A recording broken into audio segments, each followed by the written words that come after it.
વાવથરા જિલ્લામાં સ્થાનિક સ્વરાજ્યની ચૂંટણી હવે બરાબરની જામી છે. જિલ્લાના દિયોદર તાલુકા પંચાયતની કુલ 22 અને જિલ્લા પંચાયતની 5 બેઠકો માટે ઉમેદવારો મેદાને ઉતરી ચૂંટણી પ્રચારના સી કણેસ કરી દઈ ચૂંટણી જીતવા એટીચોટીનું જોર લગાવી રહ્યા છે. જ્યાં દિયોદર જિલ્લા પંચાયતની મહત્વ ગણાતી રાટીલા બેઠક પર બે દિગ્ગજ ઉમેદવાર વચ્ચે ચૂંટણીનો રસાકસી ભર્યો માહોલ જામ્યો છે. જેમાં મંગળવારે દિયોદરના મકડાલા ગામે કોંગ્રેસ પાર્ટીના ઉમેદવાર સિદ્ધરાજસિંહ ચૌહાણના નિવાસસ્થાને કોંગ્રેસની પ્રચાર સભાનું આયોજન કરાયું હતું. આ સભામાં દિયોદરના પૂર્વ ધારાસભ્ય શિવાભાઈ ભુરિયા તેમજ જિલ્લાના પૂર્વ પ્રમુખ ભરતસિંહ વાઘેલા સહિત કોંગ્રેસના નેતાઓ મોટી સંખ્યામાં હાજર રહ્યા હતા. સભાને સંબોધન કરતા કોંગ્રેસ પક્ષના યુવા નેતા સિદ્ધરાજસિંહ ચૌહાણે સરકાર પર આકરા પ્રહારો કરી આખી સભાને ગજવી દીધી હતી.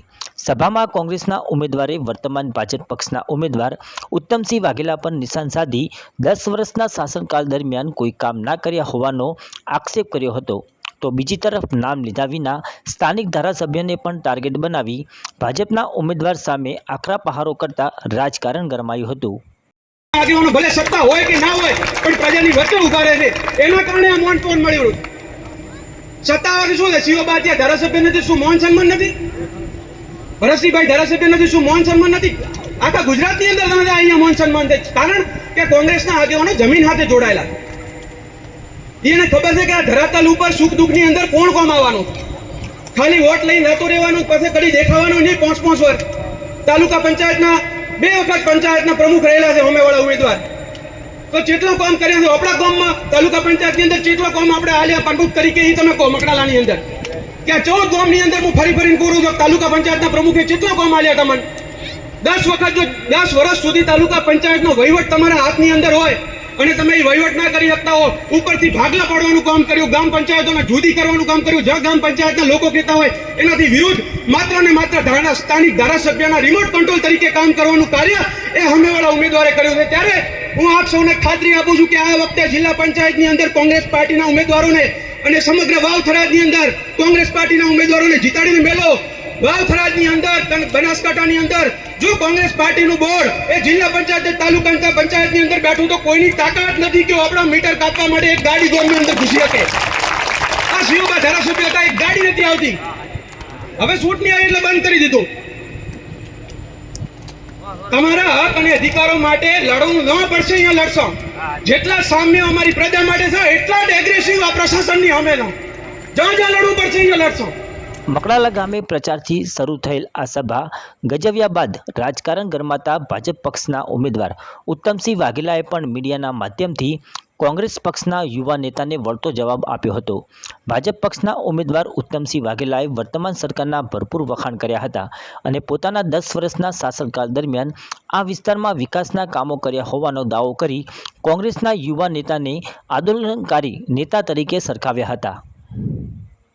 હા, બેન આપના માધ્યમથી આપ કહો છો કે રિમોટ કંટ્રોલથી આખું સરકાર ચાલે છે, એવું કંઈ હોતું નથી. આદરણીય ધારાસભ્ય શ્રી, તાલુકા પંચાયતના પ્રમુખશ્રી, તાલુકા પંચાયતના સદસ્યશ્રીઓ અને ગ્રામ પંચાયતના સરપંચશ્રીઓ, ગુજરાત સરકારના મંત્રીશ્રીઓ અને ગુજરાત સરકારના મુખ્યમંત્રીશ્રીઓ કાયમી હર હંમેશા આ લોકોનું એક સંકલનની ટીમો હોય છે અને આ વિસ્તારની અંદર પ્રજાના જે પ્રશ્નો છે એ સરપંચો દ્વારા, તાલુકા પંચાયતના સદસ્ય દ્વારા સરકારની આગળ રજૂઆત કરવામાં આવે છે. ધારાસભ્યશ્રી એ કેસાજી ચૌહાણ સાહેબ આ વિસ્તારની અંદર હર હંમેશ જમીન સાથે જોડાયેલી વ્યક્તિ છે, ખૂબ સામાન્ય વ્યક્તિ છે અને હંમેશા લોકોની વચ્ચે જઈ અને જે પ્રશ્નોનું નિરાકરણ લાવવાનું એ લોકોને સાંભળે છે અને સાંભળી અને એ પ્રશ્નોનું નિકાલ લાવવા માટે સરકારશ્રીને રજૂઆત કરે છે અને 100% પરિણામો 15 વર્ષની અંદર કેસાજી ચૌહાણ સાહેબ અને છેલ્લા 25 વર્ષની અંદર ગુજરાતની અંદર ભારતીય જનતા પાર્ટીએ આ વિસ્તારના પ્રશ્નો ઉકેલ્યા છે. અહીંયા પીવાના પાણીના પ્રશ્નોની તકલીફો હતી, અહીંની પ્રજા હિજરત કરી અને જે ઉત્તર ગુજરાતના અમદાવાદ તરફ કે વડોદરા, સુરત તરફ જે હિજરત કરી રહેલા લોકો પણ આજે પાછા આવ્યા છે. અહીંયા ગામડાની અંદર પણ જે ઉદ્યોગોની રચના થઈ છે એ આ ગુજરાત સરકારની ભારતીય જનતા પાર્ટીના કાર્યો બોલે છે. વાત રહી કે જીત્યા પછી લોકો પ્રજા વચ્ચે આવતા નથી. હું એવી વ્યક્તિ છું, એક સામાન્ય પરિવારનો દીકરો છું. હું પોતે ખેડૂત છું.